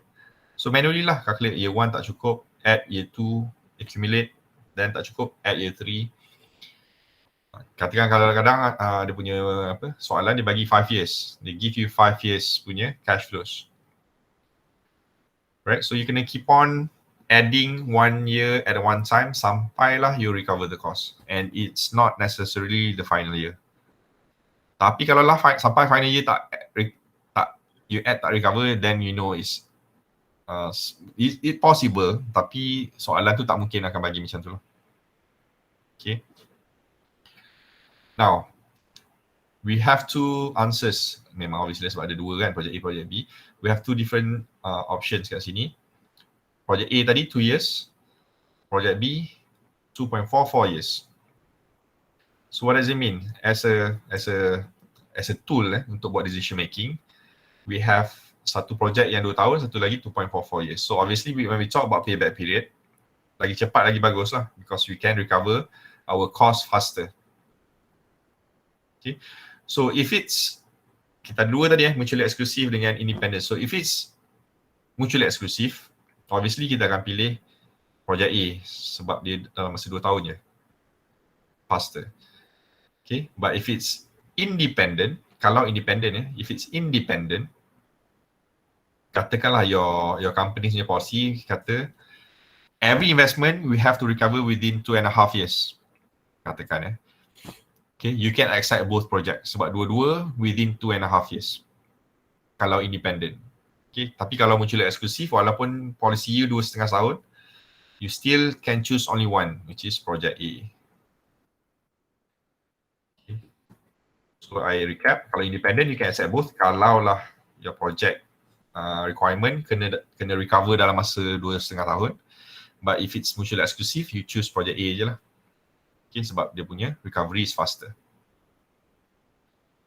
Okay, so that's our first method. Okay, the payback period.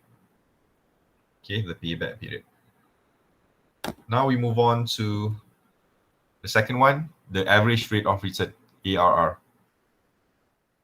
Okay, in short, is ARR.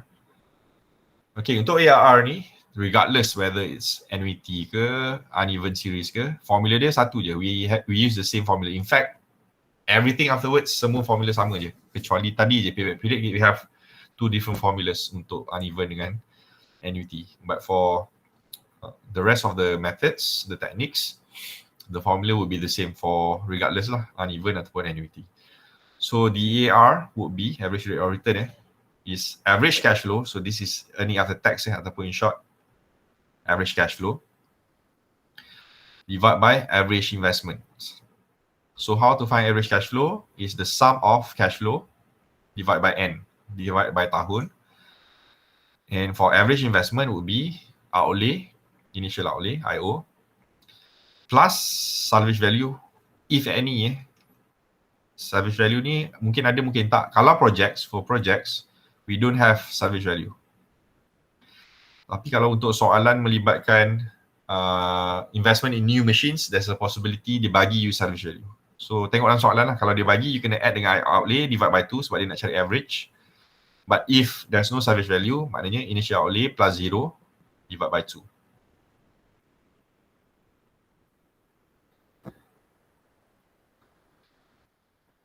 Okay, ni soalan ni dia guna table lain tapi let's go back to here. Okay, untuk soalan ni, saya guna soalan ni balik.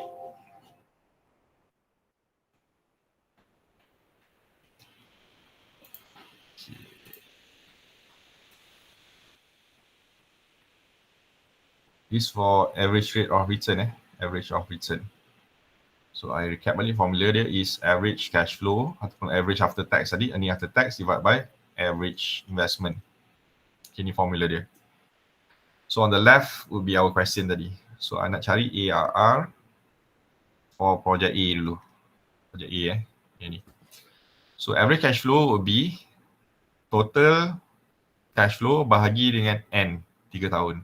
So since this is annuity, you tak payahlah kira. Because every year is the same kan, tak payah cari average lah, memang 2,000. So the average cash flow would be 2,000. And average investment would be initial outlay plus salvage value kalau ada. Soalan ni tak ada salvage value, so bermaksud it's 4,000 divide by 2. Okay, 4,000 divide by 2. So 2,000 divided by 2,000 is 1 times 100%. Sorry, times 100% is 100%. You kena darab 100 kat sini, times 100. Sebab rate when we talk about rate, it actually refers to returns. So returns kena dalam percentage lah.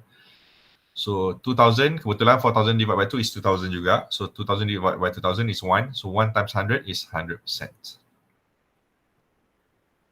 Okay, 100%. So that's for project A. For project B, ARR for project B would be, okay, since this is uneven, so we need to know our average cash flow lah. So meaning 6,005, okay, the total 6,005 divide by 3 sebab kita ada 3 tahun, 3 years. We divide with average juga, 4,000 divide by 2.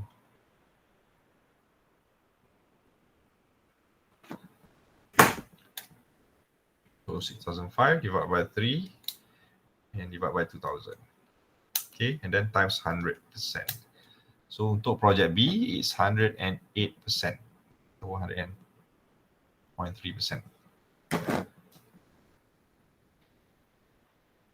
Okay, so based on the same example here, right, you can see that project A akan recover 100% return and project B akan recover 108% return.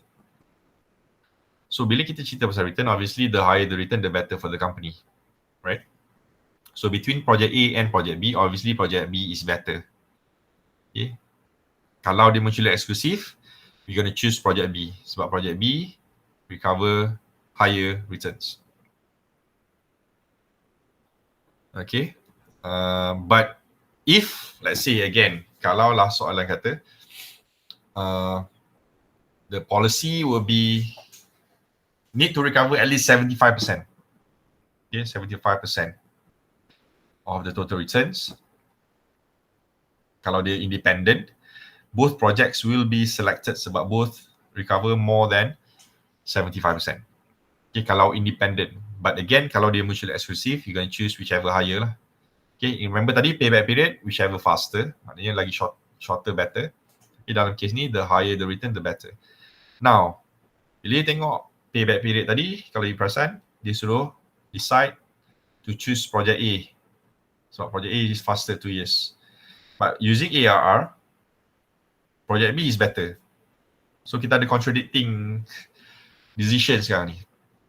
So that's why I said tadi at the very beginning, kita tak boleh rely only on one method, number one. And second, the best technique to choose is not based on non-discounted. In fact, the next one yang kita akan buat lepas ni, kita kena rely on one very important tool, which is this one. I letak star tadi, net present value. Okay, net present value will determine actually, you nak tengok A ke B kejap lagi. Right, walaupun payback kata A is better, average rate of return, B is better, right? So net present value will be our focal point lah, I can say, to decide which will be used later ataupun will be choose later. Right, now we move on now to the discounted cash flow, DCF, net present value. So what is net present value? So, okay, discounted cash flow.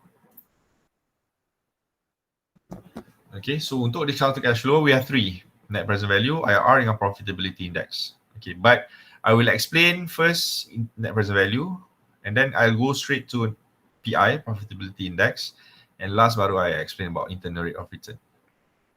Okay, so let's go to net present value. So for net present value, net present value, okay, net present value, the formula is the total present values of the future cash flow. Okay, so PV kalau you ingat tadi dalam topik yang sebelum ni, we have present values. So we want to know what would be the total present values, okay, of that cash flows of our amount. Ingat setiap present value ada amount yang kita kena multiply dengan PVIF ataupun PVIFA tu kan. And we minus with the cost of investment. This is our IO, initial outlay.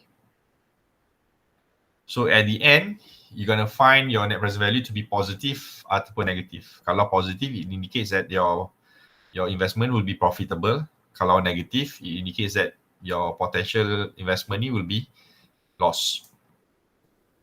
Okay, so how to find the total present value? Again, remember dalam present value time value of money tadi, we have multiple payments, multiple streams versus annuity. Okay, kalau you tengok dalam table ni tadi, ni soalan yang sama kita ada annuity, we have uneven. Okay, untuk annuity, obviously we can use PVIFA sebab dia annuity.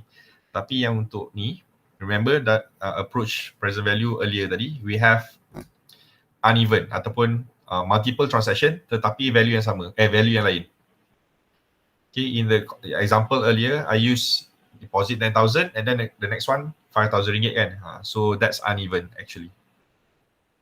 And bila uneven macam ni, what we need to do, we need to calculate one by one. Okay, we need to calculate one by one. Okay, bear with me. I'm going to use this whiteboard again. Okay, so net present value, technically the formula is total present value of cash flow.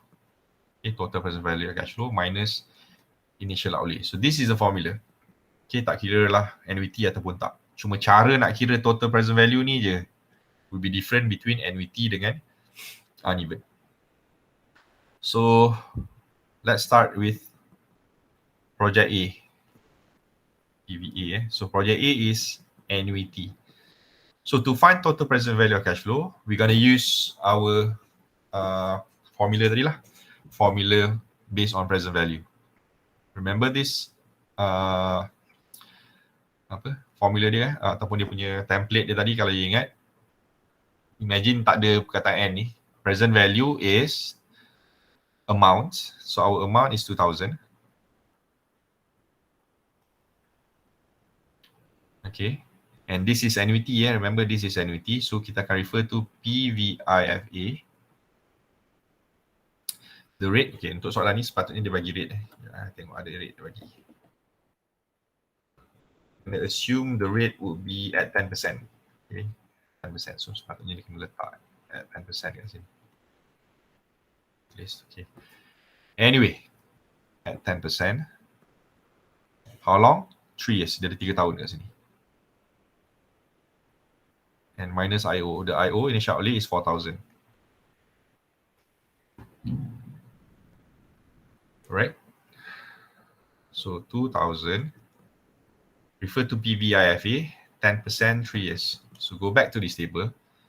PVIFA, 10%, 3 years. So 3 years would be this one. 2.4869. Okay, 2.4869.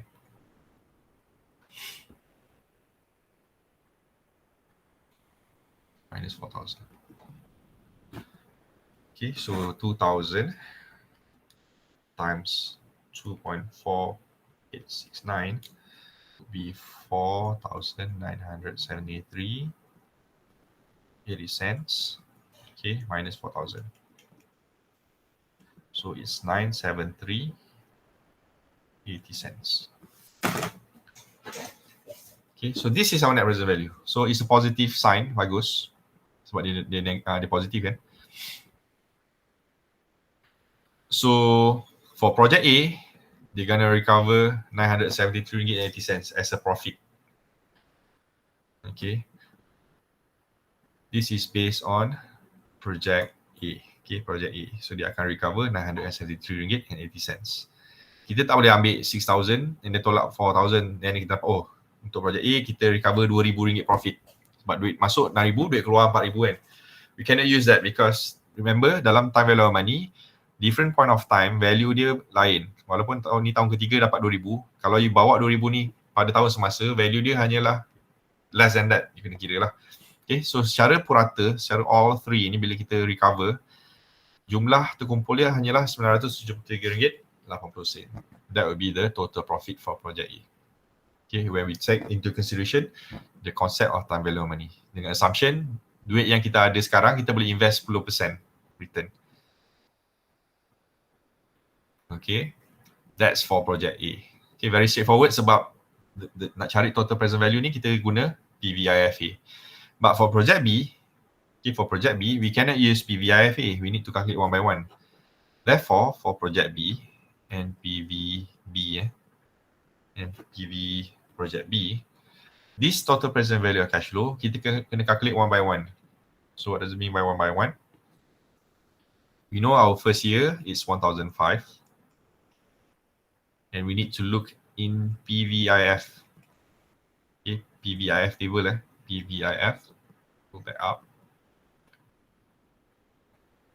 This one, PVIF. 10% year 1, 9091. Okay, so I'm gonna erase ni lah. Ada letak the value. Right, remember technically dalam bracket ni it would be PVIF. Saya tulis dulu kat sini.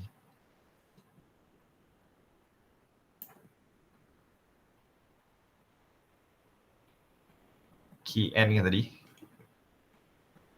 So PVIF 10% year 1 sebab 1,005 ni is year 1 kan. So K is 10% sama macam tadi, N is 1. So kita dapat tadi 0.9091. Okay.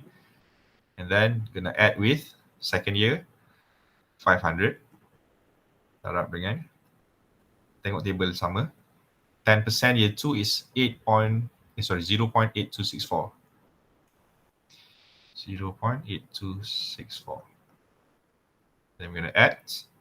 The third year is 4,005. Okay, 4,005. Third is 7,513. 0.7513.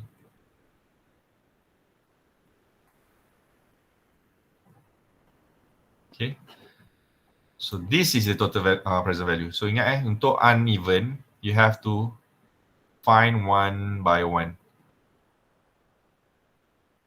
Okay, you need to find one by one. In fact, kalau you gunakan 2,000 ni, contohnya untuk uneven, untuk annuity tadi, you akan dapat jawapan yang sama. Cuma macam saya cakap tadi lah, why kita nak calculate one by one if we can use annuity? To annuity, that's why kita boleh cari faster.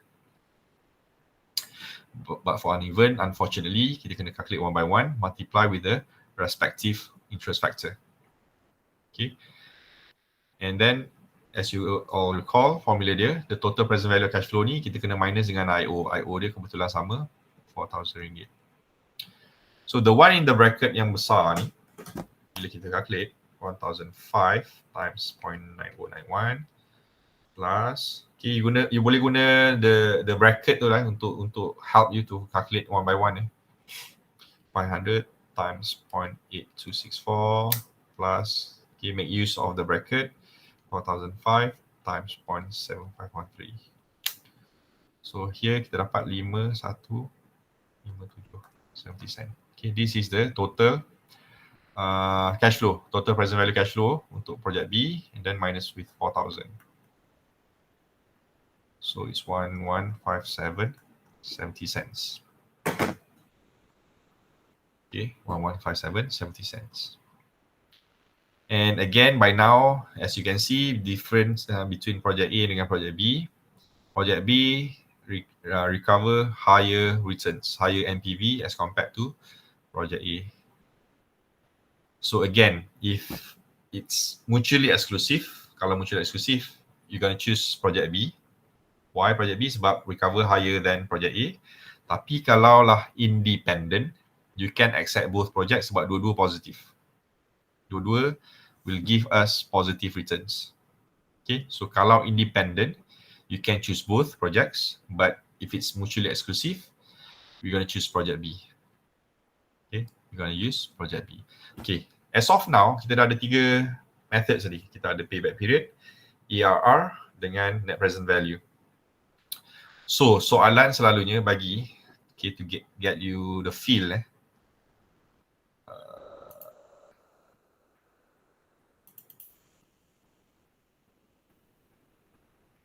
kalau kita tengok soalan ni, so contohnya soalan macam ni, dia kata Ramen Corporation is evaluating 3 mutually exclusive. So dalam soalan ni dia bagi 3 options, tapi mutually exclusive. So mutually exclusive bermaksud you akan choose salah satu je lah, Kmart, Target ataupun Maya. Okay, requires investment of 360,000. So this is IO dia, 360,000. And this is the rate tadi, the cost of capital 12%. So dalam soalan tadi kita guna 10% kan, but this question, the cost of capital is 12%. So kita akan guna 12%. So soalan ni suruh cari NPV je lah. Okay, calculate the NPV for all 3. So kalau NPV saja, straightforward lah. Kita akan calculate NPV for all 3 and then akan decide mana satu lagi bagus. Okay. Ada certain question, kalau kita tengok soalan yang agak lama sikit lah, maybe 2015 contohnya. The nature of the question,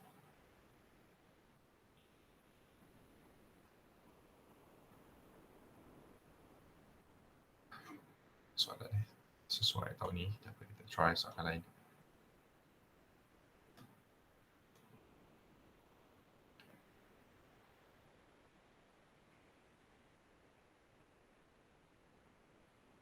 Soalan ni macam ni. We have 2 options. Tengok ada 5 tahun untuk soalan ni. High tech consider replacing hand operated machine, so dia nak beli mesin kat sini. Mutually exclusive juga. Cost of capital is 14%. So ada 2 cash flows. Okay, XX uneven, YY annuity. So setiap soalan selalunya dia akan bagi both. Satu annuity at least dan satu lagi uneven at least. Okay, macam soalan tadi yang 3 tu maknanya akan ada salah satu ataupun 2 would be annuity ataupun uneven. Okay, kalau ni tengok tadi, this is uneven, target is annuity, this is uneven. Okay, mesti akan ada dua-dua elemen tu dalam soalan.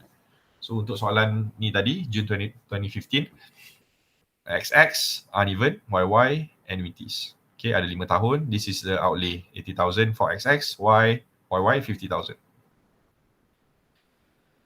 Okay, and soalan so check lah, what will be the payback period, what will be the NPV, PI and whatnot. Okay, so far kita dah buat 3. And last baru dia tanya which machine should the company choose. Okay, so kita ada macam-macam ni, kita buat payback, kita buat NPV, buat PI. So at the end, soalan tanya which company you should choose. Alright. So, as I said tadi this is how you answer. Look at NPV. Always look at NPV first. Okay, bila you dah calculate NPV, you akan tahulah either to tengok XX ataupun YY. Katakanlah kita tengok dalam kes ni, I don't know, XX is better. Contohnya I tak tahu jawapan dia, tapi XX is higher. So which machine should the company choose? You akan kata the company should choose machine XX because the net present value is higher. Okay, tapi katakanlah next, selain daripada MPV, payback period XX pun faster katakan. Then you boleh add jugalah. NPV is higher and also faster payback period. So whatever method yang indicates that XX is better, you boleh guna pakai as a justification. Tapi we always start with net present value. Always start with net present value.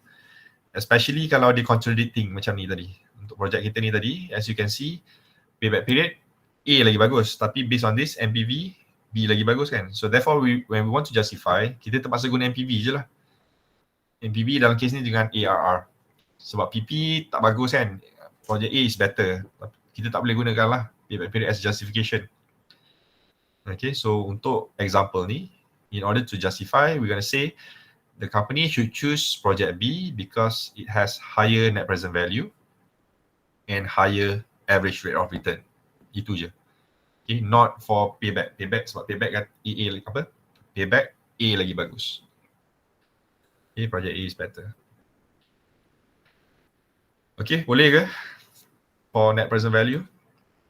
Okay, remember the word net tu kita tolak dengan cost. That's why kita kena dapatkan nets. Okay, kalau present value is just like what we did dalam time value of money tadi. Kita ambil value darab dengan the interest factor for respective values in order to get the present value. Okay, let's move on to the 1, 2, 3, the fourth one. Okay, the fourth one, like I said, I can go straight to profitability index. Profitability index. Okay, so kalau MPV tadi, okay, the formula for MPV is total present value of cash flow minus IO. Right? Untuk profitability index, okay, for profitability index, the formula would be total present value of cash flow juga, but we divide with IO. So that's why I use PI straight away lepas MPV sebab information ni kita dah ada. We already calculated these two information in our MPV earlier.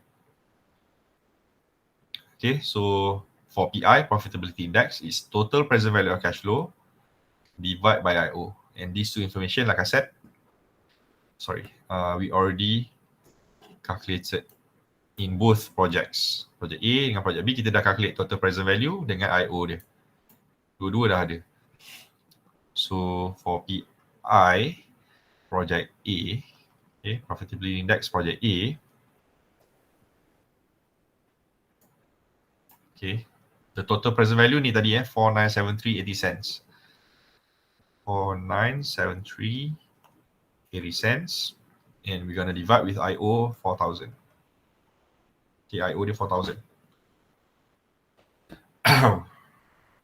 4973.80 cents divided by 4,000 is 1.24.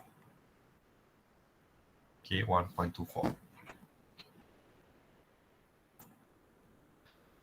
Okay, and profitability index for project B, our total present value of cash flow ni 5157.70 cents.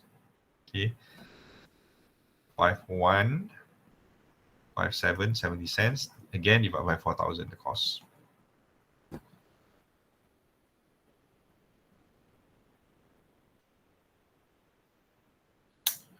So 1.29.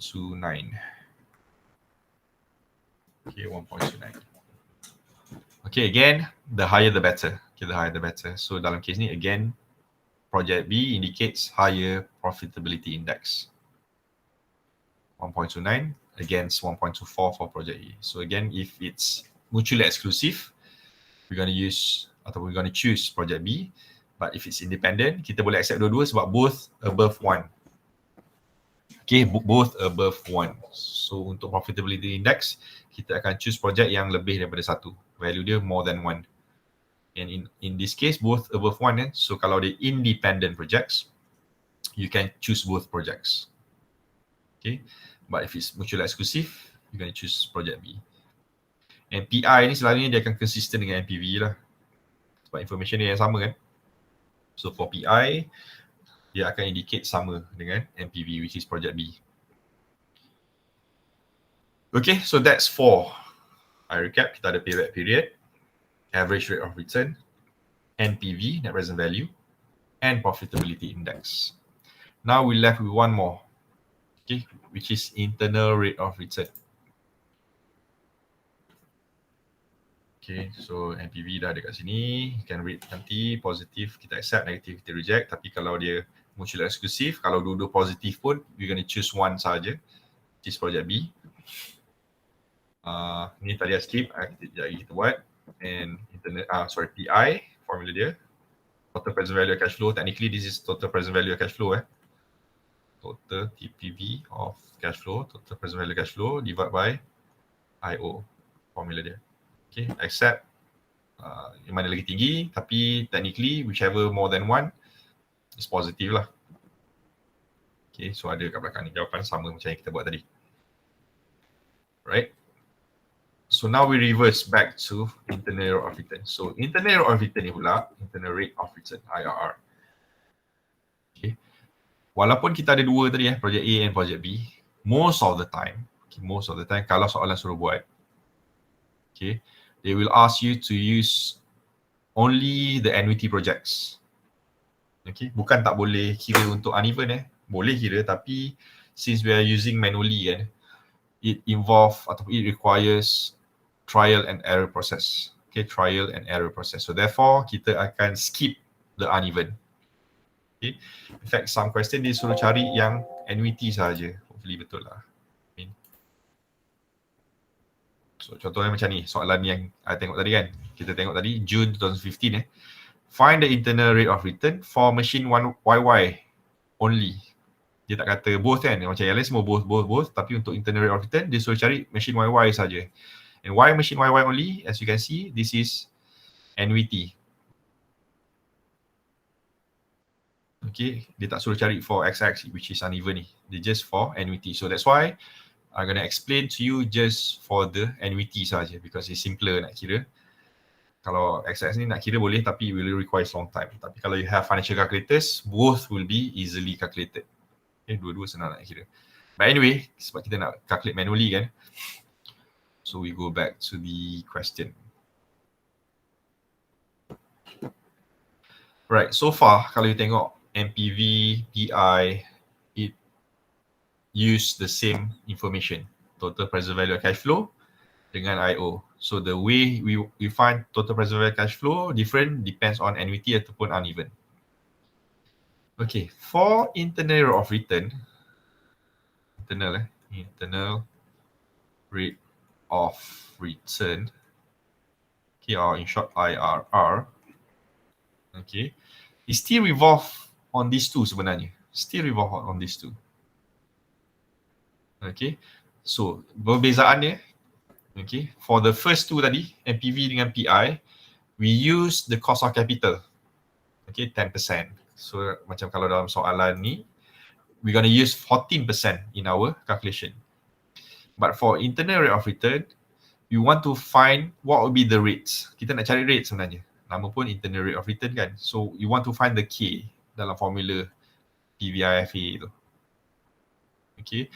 And at what point kita nak cari K tu? So untuk internal rate of return ataupun IRR, kita nak cari the total present value of cash flow, okay, minus IO, still revolve with these two information, tetapi these two information akan generate zero. Okay, remember dalam TPV of CF ni is technically amount PVIFA K dengan N kan. So this is total present value of cash flow minus IO. Zero tadi kan. So we want to find this K. Kalau soalan tadi kita guna 10%. Bila kita guna 10%, kita dapat 973 tadi kan untuk projek A, kalau ingat. For projek A. Ini tadi Untuk projek A ni tadi, we use 10%, kita dapat 973. Untuk internal rate of return, kita akan replace 10 ni dengan something else yang akan generate the total present value tu sama dengan IO, which is kalau 4,000 minus 4,000 kita dapat kosong kan, kita nak cari tu. At what rates this total present value ni akan sama dengan IO. Okay, in order to get zero lah in terms of our internal rate of return.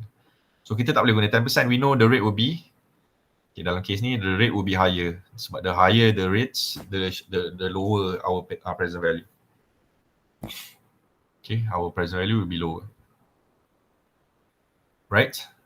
So in order to find internal rate of return, kita akan ada 3 steps. Step pertama. Okay. Again, we're gonna use yang ni kita akan gunakan soalan yang sama. Okay.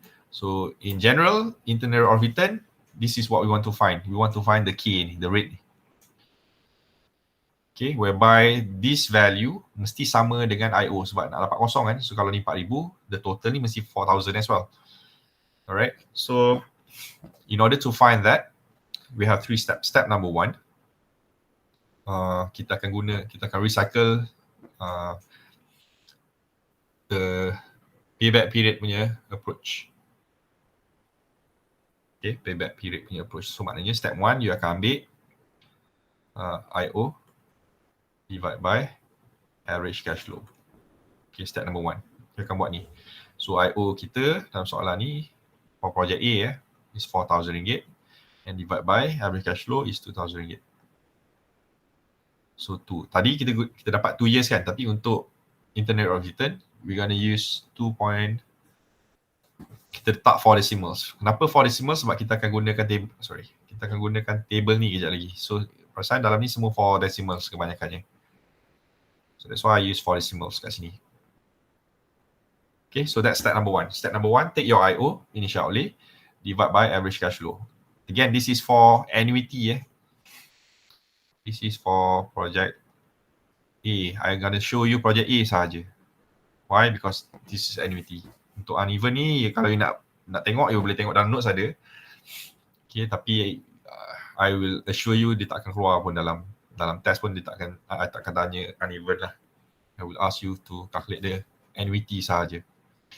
So step number 1, we're gonna find this information. Okay, so now we move on to step 2. Okay, once you have this interest factor 2.00, kita tahu this is the rate that we want to find. At 2.00 ni berapa dia punya. Remember tadi dalam soalan yang dalam the second question example tadi yang dapat 8.0607. Ada one of you tanya tadi, what happen kalau kita tak dapat rates? Kita tak dapat exactly what will be the rates, kan? So this is where we have to find using interpolation yang cakap tadi. So this is the ways. So maknanya konsep yang ni, kalau soalan time value of money, you boleh guna konsep yang sama. Okay, so in our case, the rate is 2.00. Okay, so now go back to this table, PVIFA, make sure PVIFA PVIFA table sebab kita guna annuity, present value. Kita tahu N kita 3 tahun sebab kita punya soalan ada 3 tahun je N. And the rate just now is 2.000 kan. So you kena browse kat dalam ni, cari 2.000. Okay, so untuk table ni, setiap table berbeza kan, tapi untuk my table here, 2.00 situated between these 2 rates. Sorry. Salah. Padam dulu. Padam ni tak confused. Okay, kalau yang tadi tu kita dapat 8.0607 kat sini kan. Then kita terus kata okay, it's 9%. But now, N dia 3 tahun and the rate is 2.00 and 2.00 is in between these 2 rates. Dia tengah-tengah antara 20 dengan 24%. Okay, so macam your friend tadi tanya, what happened kalau di tengah-tengah macam ni? So this is where we need to use interpolation. We know the answer will be in between 20 to 24. It can be 20.1%, it can be 23.9%. Within that range lah. Tapi kita kena pinpoint which is actually the actual rates. Okay, so that's why kita kena guna interpolation. So for second step, kita tahu 2.00 kat tengah-tengah. And the rate is 20 dengan 24%. So I'm going to bring this here. Kita dah highlight tadi Untuk step number 2, kita akan lay down the two rates kat sini. So we know kita pilih yang rendah dulu antara dua. So the lowest rate is 20%. So you letak 20%. And the rate is 2.1065. 2.1065. And dekat tengah-tengah, in between, is our rate. Sebab kita punya 2.00 kat tengah-tengah kan. So you're going to use IRR, internal rate of return, at 2.0000. And at 24%, it's 1.9813. Okay, this step very crucial. Make sure the rate above dengan rate below mesti in between. Sorry, the IR ni yang in between. Okay, the IR ni must be in between the rate above dengan rate below. Okay, dia tak boleh, kalau tiba-tiba itu pilih 60 dengan 20 katakan dia letak 2.25, lepas tu tiba-tiba 2.0, lepas tu bawah 20%, 2.1. So dia tak in sequence kan, so your IR ni tak kat tengah-tengah. So your calculation will be wrong lah. Make sure the internal rate of return punya value ni 2.00 must be in between, mesti tengah-tengah, sandwich by one rate above, one rate higher, one rate lower, sorry, one rate above, one rate below. Okay, so bila you dah place benda ni exactly in between, then we know your calculation kejap lagi akan betul lah. Okay, we know by now our assumption it will be between these two rates. Okay, 21, 22, 23. So range dia besar lah dalam soalan ni. Untuk certain rates, kalau macam tengah-tengah ni tadi, is between 11 and 12. So maknanya between 11.1 until 11.9 contohnya. Tapi dalam kes ni dia agak besar, range dia tak apa. So what you need to do next in step number 2, kita kena cari dua perbezaan. You need to find two differences. First difference is between the top and middle. Kena cari perbezaan dia. So maknanya this high value minus the low value. So kita dapat 0.1065 untuk yang ni, between the top and the middle. Second, kita akan cari the difference between the top and the bottom. Cari perbezaan minus So minuskan 2.1065 minus 1.9813. So we have 0.1252. Okay, mathematically it's very obvious lah. Yang you minus between top and middle, compare against top dengan bottom, obviously top dengan bottom lagi besar lah value dia sebab the range is higher kan, lagi jauh range dia. So therefore this first difference will be lower than the second difference. Mesti macam tu, mathematically tak mungkin yang depan ni lagi rendah, lagi besar daripada yang belakang. Okay, because how you lay down dia punya values tu kan. So the first difference will be lower than the second difference. So I recap for second step. Selepas you look in the table, put down the IRR values in the middle. Okay, next find the difference first between the top and the middle values. Second, between the top and the final values. So kita dapat macam ni. So once you have this, kita akan finalize dengan step 3. Okay, so for step 3, ni ada dalam notes it's lower rates. Between the two ni ada dua kan, 20 dan 24, kita akan guna lower rate plus, I'm going to put this as number 1, this is number 2 So this is the first difference. So kita gunakan first difference divide by the second difference. Okay. Darab dengan high rates minus lower rates. Okay, so ni lower rate LR, this is higher rate. Sebab 24 lagi higher than 20 kan. So this is the lower rate, this is the higher rate. So dalam notes you akan nampak dia macam ni lah. Second ni. Dia guna LR value minus IRR. So technically ini is LR value minus IRR, dapat first difference, and second is lower rate tolak dengan higher rates punya value. Bukan rates ni dia punya value. So that's why we have the second difference. So I simplify 1 divided by 2, which is first difference divided by second difference. Darab dengan higher rate minus lower rates. Okay. So now, kita dah ada formula ni. Lower rate kita adalah 20%. Okay, 20 dengan 24, lower rate is 20%. Plus, so the difference is 0.1065 divided by 0.1252.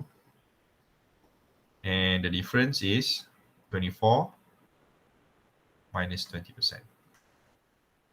Okay, remember towards the end ni memang range dia jauh. Tapi kalau you buat yang kat depan ni macam ni, kat depan ni selalunya the difference is only 1%. Selalunya, most of the time is the difference is 1%. But kebetulan in our example here, the rate is towards the end, so we have quite a gap. Tapi tak apa. Doesn't matter as long as you understand lah. The higher versus lower ni is the difference between the two rates. So kita solve yang belakang dulu. So 24 minus 20, we know it's 4%. So this is 4% dalam bracket ni. So yang first bracket will be 0.1065 divided by 0.1252. Darab dengan 4%. Okay. And then plus with 20%. So your answer would be 23%. 23.4%. Okay. Recall, this rate, betul tak dia in between these two? It must be in between. Tiba-tiba kalau you calculate, tiba-tiba dapat 28%, then you know something wrong with your calculation. Tak mungkin you akan dapat rate yang luar daripada this range. Cannot be 18%, cannot be 27%. It must be in between. Your answer ni mesti fall in between of this 20 dengan 24. So dalam case ni 23.4, so this is betul lah. Okay, fit this profile. Okay. So the internal rate of return for this project is 23.4%. Which is good lah sebenarnya, which is good. Tapi kalau ikutkan, kalau you calculate for project B, we know it must be higher. Sebab our NPV just now menunjukkan project B is better kan. So since kita tak calculate project B, kita tak tahulah. Tapi this project itself, project A pun dah profitable, 23 is very very good. Okay, kita punya cost of capital 10%, kita punya return 23%. So maknanya projek ni is profitable. Tapi kalau kita calculate projek B, kalau kita tengok dalam notes ni dia ada jawapan kan.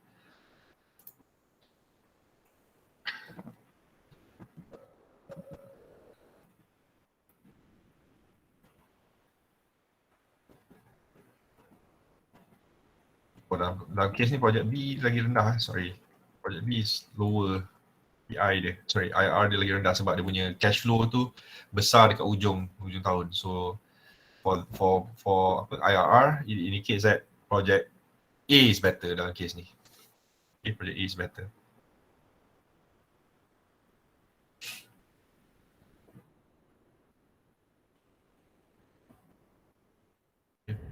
Project A tadi 23.4 yang kita calculate, but for project B dia lagi rendah 22.63. So dalam case ni based on IRR, project A is better. So again, kalau disuruh calculate dua-dua, then you can use internal rate of return lah. Tetapi like I said, most of the time they will not ask you to calculate both for internal rate of return. So therefore, most of the time you cannot use internal rate of return for justification. Tak boleh. Can, kalau you recall contoh soalan ni tadi, macam mana nak decide guna internal rate of return kalau kita calculate YY sahaja kan? So usually internal rate of return will not be used as justification. Okay, so untuk justify, again remember, use NPV first. Use NPV. And then pilih method yang lain yang setuju dengan NPV. So maksudnya kalau lah NPV kata x-axis better, so whichever method yang menunjukkan x-axis better, you can use to support your justification. Okay, tapi kalau mana yang contradict jangan gunalah. So macam contoh dalam kita punya ni tadi, project B, most of it project B tetapi for project A. Okay, for project A, PP dengan IR, tunjuk A lagi bagus. So untuk justification, untuk contoh yang macam ni, okay, you gonna justify project B is better, you akan kata whereby the NPV is higher for project B together with the average rate of return and PI. Okay, PI is better. Ni bukan tahun ni, just 1.2 times atau 1.29 times. Tak payah guna tahun ni. Okay, so it's for summary, as you can see, project A is superior for payback period dengan ARR ni, payback period dengan IRR, rate of return. Tapi for project B is superior for NPV, PI dengan ARR. Okay, so if it's independent, you boleh accept semua sebab both project sebab NPV both positif kan. Tapi kalau muncul eksklusif, again, you're gonna accept both project with higher net present value. Okay, so with that, kita end dah the topic, and in fact, that's the end of syllabus juga sebenarnya. Right? So ada soalan.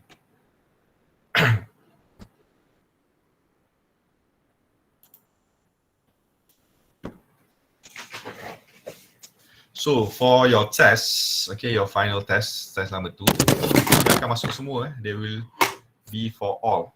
Maksudnya, whichever yang tak masuk dalam kita punya test, tak masuk dalam assignment, kita akan tanya dalam test 2 lah. Sebab remember, test 2 ni macam equivalent to your final exam. So maksudnya, starting from short-term financing, long-term financing, time value of money, and also capital budgeting. These 4 akan masuk dalam our second test. Okay, based on last announcement, I announced ataupun I beritahu, the proposed second test will be on 18 of July. Petang I letak mula-mula 2 to 4. Tapi ada yang I tak sure group ni ke group satu lagi request to move to morning sebab petang dia ada test, oral test Mandarin or something. So kalau I move to 10 to 12, you all okay tak?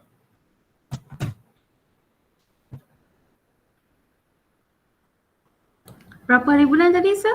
18, exactly 1 week from now. Okay, sir. Ha?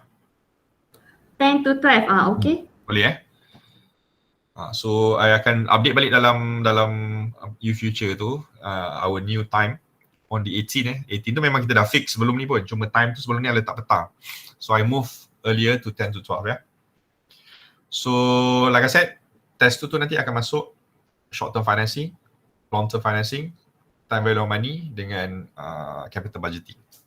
Banyak sikit lah soalan dia sebab like I said, this is replacement of our final kan. So tapi dia tak ada 4 soalan I will cram everything dalam 2 soalan maybe. Question of 40 marks ataupun 50 marks nanti I akan decide, nanti I beritahu. And it will be 2 hours juga lah, 2 hours test. Sebab imagine kalau you final exam, you ada 3 jam untuk 5 soalan, 100 markah. Tapi ni soalan dia maksimum 50 markah, 2 jam. So it's very very ample time nak buat lah. Okay, so thank you very much again. I nak take opportunity ni juga sebab this is our final meeting kan. So I would like to apologize for any shortcomings throughout the semesters. So kalau tak faham, you can ask me directly ke, guna WhatsApp group ke. And please make use of the videos juga. Okay, and like I said, we have 2 groups kan, so you boleh tengok group satu lagi punya videos juga for reference. But sometimes I use different examples. So yeah, thank you very much. And anything, just let me know lah in the group. Okay, right? Thanks and assalamualaikum. Thank you, sir. Thank you, sir. Thank you very much, sir. Waalaikumsalam. Thank you, sir. Okay. Thank you, sir. Maaf segala salah silap juga hadarimu, sir. Okay. Thank you, sir. Right, thanks. Sir, boleh dapat remark tak? Boleh? Tapi nantilah.